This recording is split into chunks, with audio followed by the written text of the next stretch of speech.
As Tennessee and Florida prepare to play this weekend, I want to take a few minutes to talk about what each quarterback needs to do for Florida and for Tennessee. But first, we're going to talk about what the Tennessee quarterbacks need to do against this Florida defense. And we're going to look at Florida's defense against Alabama the previous week. So even though it's different offenses, I think it still gives us a decent idea of what you could see, or at least schematically, what Florida could throw at the Tennessee quarterback. So just take it with a grain of salt. It's a different offense, but still gives us a good idea. And at the time of this recording, I still don't know who the starting quarterback will be for Tennessee. Excuse me, it has not been announced yet. But regardless who it is, the concepts remain the same of what they need to do if they want to put Tennessee's offense in the best position possible against this Florida defense. So let's go ahead and dive into this film. We'll go Florida first. In the second half of the video, we'll talk about the Tennessee defense and what the Florida quarterback needs to do. So Florida's defense right now is in the top half of the SEC with sacks with 9.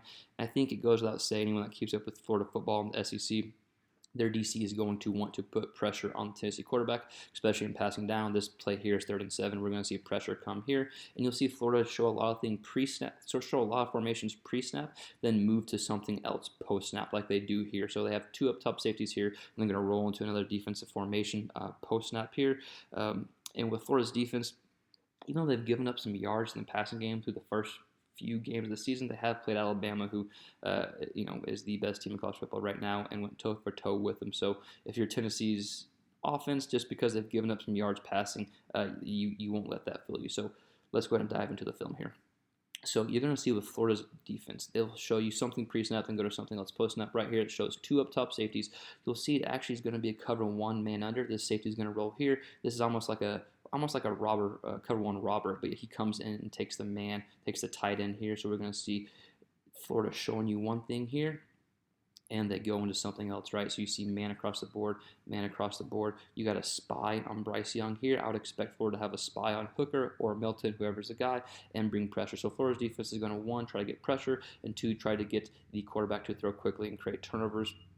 Even though Florida's offense or defense only has 1 turnover so far this year, they're going to try to get Tennessee to create more turnovers. So if you're a Tennessee quarterback, the most important thing you need to do is take what the defense gives you. Get underneath stuff. You're going to see in these videos, take the underneath stuff, don't force it, and then wait for Florida's DBs to jump. That's when you take the underneath stuff, but you don't want to have incompletions, you don't want to have turnovers. So take what the defense gives you, and just don't force it. But just an example here of the Florida defense showing one thing pre-snap, rolling to something else post-snap. So let's go ahead and dive into the next videos of Florida's defense.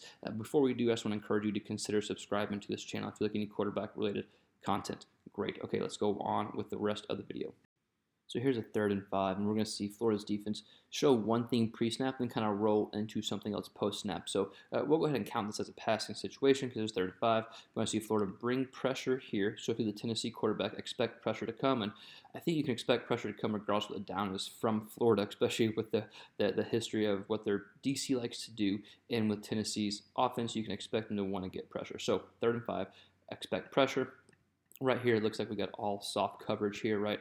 Looks like potentially cover 3, but we're going to see this DB kind of roll down here. So they may have 1 coverage to the kind of boundary and 1 coverage to the field side. Regardless, we're going to see how Bama beats this coverage.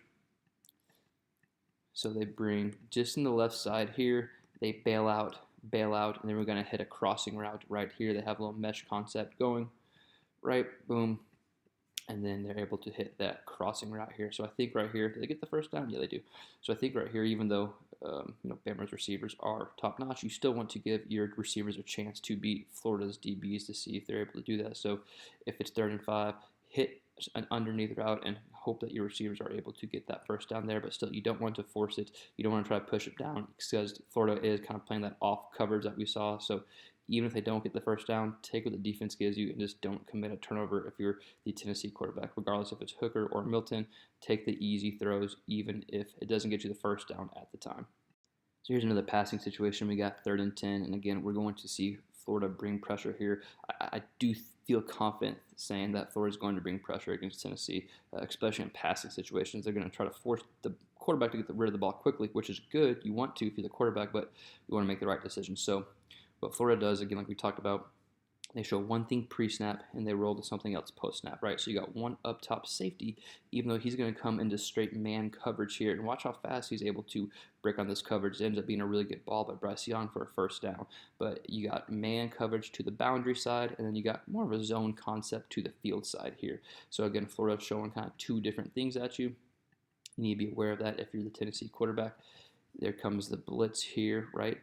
So Florida's bringing 5 because you got a backer going back here, and he looks like he's spying Bryce Young here. But look how fast. So right now there's a ton of room right here. So getting the ball out quick is important. But look how fast this DB for Florida breaks on the ball. That's just a hell of a throw. There's not a lot of room for error there. Again, there was space at the beginning of the route, and the DB breaks quickly. But if you can make these type of throws, I think that would be huge for Tennessee to be able to make these congested type of throws. Because eventually, when you start getting underneath stuff, you keep hitting that, the DBs can creep in a bit more. Then that's maybe when you take your shot deep.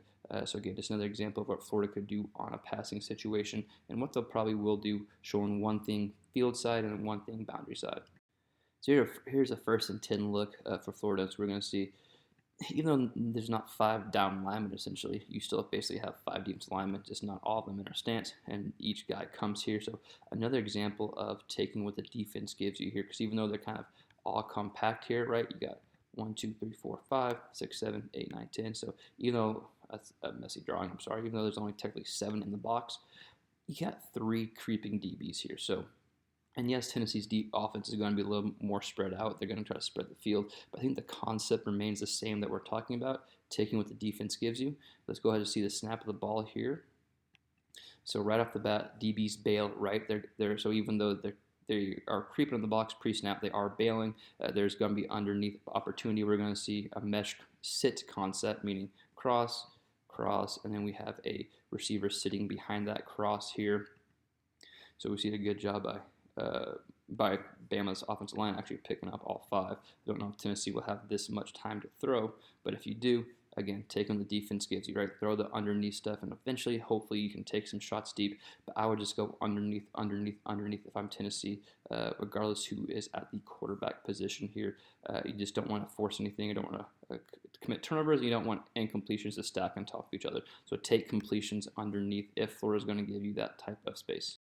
So due to the length of the video, I'm actually going to make the Tennessee defense section a separate video and talk about what Florida's quarterback needs to do in a separate video. So let's go on and let's finish with this video with this last clip here, because I think this is also an important clip to show, because I think for Tennessee to beat Florida, I think you're going to have Hooker or Milton or both, who knows. I think you're going to have them run the ball as well. So again, you see Tennessee kind of off coverage here. You know, it is kind of man. They're showing one thing pre-snap, doing something else post-snap. It's a 2nd and 2 here, so not a passing situation, but they're still being kind of off coverage, and you're still seeing one thing to the field side, one thing to the boundary side, right? So the Florida's defense is kind of complex, even a bit too complex for me, but that's why I am not a college coach. And so we're going to see a spy here, right? Oh, no, he takes the man, actually. And so Bryce Young is in the pocket, good protection. And again, whenever these DBs are dropping back here and you just need a few yards, I think it's going to be important for Milton or Hooker to take off and get some yards here, especially to keep the chains moving, right? So again, don't force it. You take what the defense gives you. But also, I think to beat Florida, I think Hooker or Milton's going to have to run the ball and do it somewhat often. I think you're going to have to see a good performance from them with the legs. But just to recap what the quarterbacks need to do, don't force it. Take what the defense gives you, underneath. Then when Florida presents itself, that's when you take your shot deep. But then also run the ball as well if you're the Tennessee quarterback, just to get Florida's defense out of position. But I want to hear from y'all guys. I want to hear from you guys. I'm sorry. I want to hear from y'all. Let me know what you think Tennessee's quarterback needs to do against Florida's defense. Let me know who you think should start, Hooker or Milton. Again, at the time of the video, the starting quarterback has not been named yet. Let us know in the comments below, and we'll see you next time on the next quarterback-related video, and we'll have the Tennessee defense breakdown coming out shortly.